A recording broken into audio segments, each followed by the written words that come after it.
Hi, sweetheart. Let's read in chapter 21, Reason and Perception of the text. Section 2, the responsibility for sight, paragraph 5. The world you see is but the idle witness that you were right. This witness is insane. You trained it in its testimony, and as it gave it back to you, you listened and convinced yourself that what it saw was true. I'll pause here and say this to me is creating imagery of, a lawyer telling the witness what to say. Say this will be really convincing. And then the witness on the stand, even though maybe it wasn't objectively true, is giving such convincing testimony that the attorney's like, wow, yeah, that happened. That's how ego works, according to Course in Miracles. You trained it in its testimony, and as it gave it back to you, you listened and convinced yourself that what it saw was true. You did this to yourself.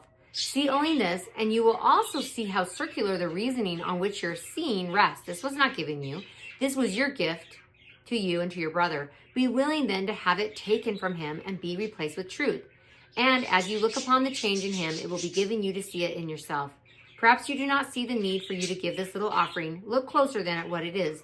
And very simply, see in it the whole exchange of separation for salvation.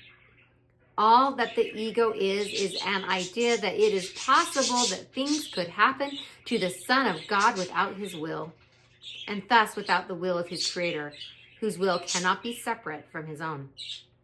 This is the Son of God's replacement for his will, a mad revolt against what must forever be.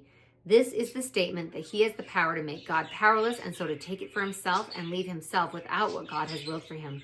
This is the mad idea you have enshrined upon your altars and which you worship. And anything that threatens this seems to attack your faith, for here is it invested. Think not that you are faithless, for your belief and trust in this is strong indeed.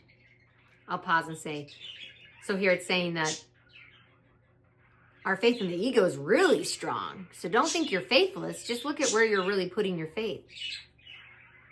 The Holy Spirit can give you faith in holiness and vision to see it easily enough, but you have not left open and unoccupied the altar where the gifts belong. Wow, I'm going to pause here and say that's really beautiful. Like if we are not having an open heart and an open mind, the Spirit can't force anything upon us. We have to let go of our preconceived notions.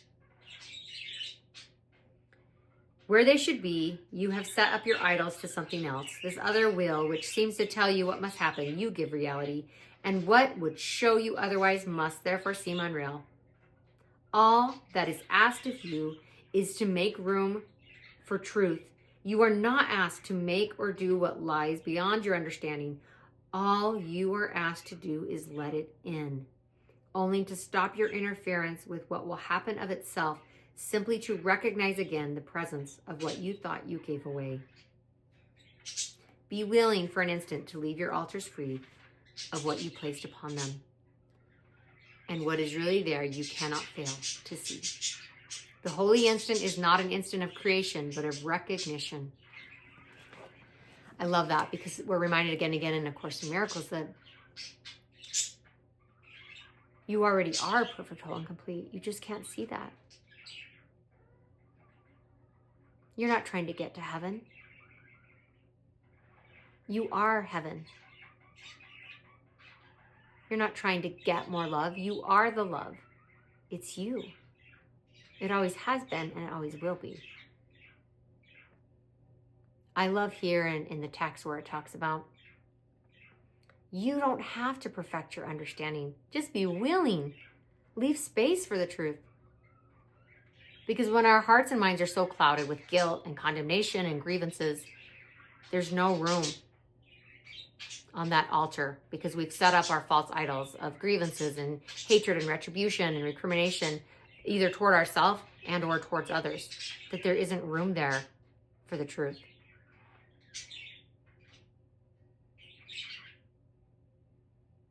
And it says, the only thing we're asked to do is be willing.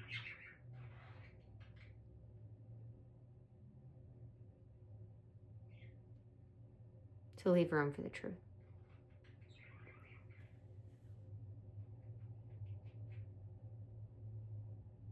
I invite us all to take a few minutes today to sit in stillness and silence